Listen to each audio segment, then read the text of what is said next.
Hello and welcome to World Today, your weekly dose of top international stories.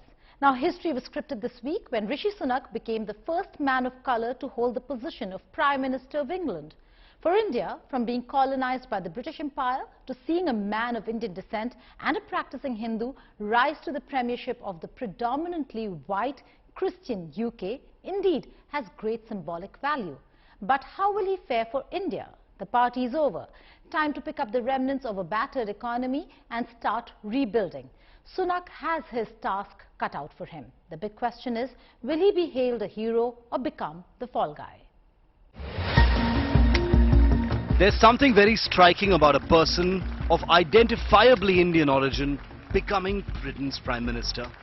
There were celebrations in India and across the world that the raised glass ceiling had been broken. But for Rishi Sunak, it's going to be a rough ride ahead, with Britain now gasping for economic recovery. And I know that brighter days lie ahead. Thank you. I want to pay tribute to my predecessor, Liz Truss. She was not wrong to want to improve growth in this country, but some mistakes were made. And I have been elected as leader of my party and your Prime Minister, in part, to fix them.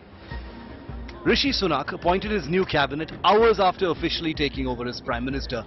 He kept a number of ministers in the same posts that they were in before, including Chancellor Jeremy Hunt, Foreign Secretary James Cleverly, and Defence Secretary Ben Wallace.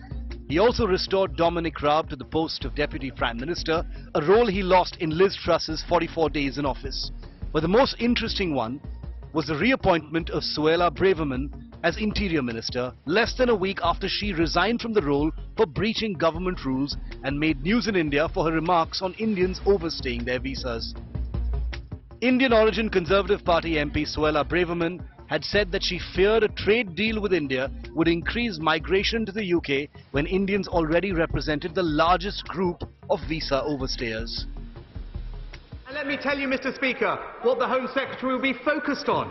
She'll be focused on cracking down on criminals, on defending our borders, while the party opposite remains soft on crime and in favour of unlimited immigration. The new appointments clearly spell out that relations with India will not supersede what the new Premier believes is in the country's interests. Sunak is tasked with restoring stability in a country that has plunged into economic turmoil. He also needs to improve bilateral trade with India. Prime Minister Modi spoke to the new UK Prime Minister and re-emphasized the need to conclude a comprehensive and balanced free trade agreement. Ongoing negotiations, as we know, on the FTA, and there is interest on both sides to see if we can work towards a deal, an FTA that is beneficial for both countries at an early date. But this is a negotiation, trade negotiations. Best such matters are left between the trade ministers of the both countries. They've been dealt by the trade ministers of both countries, and I would think it's best left to them. While he might work hard to get a trade deal with India, on all other counts he is a hardliner Brit for whom his religion and his origins are in the realm of personal space. Sunak hardly represents Britain's immigrants. His views on immigration make that evident. Being Britain's Prime Minister is not a trophy but a job, an unenviable position at this juncture when war is threatening to unravel the world economy even further, and the Conservatives are yet to get their own house in order.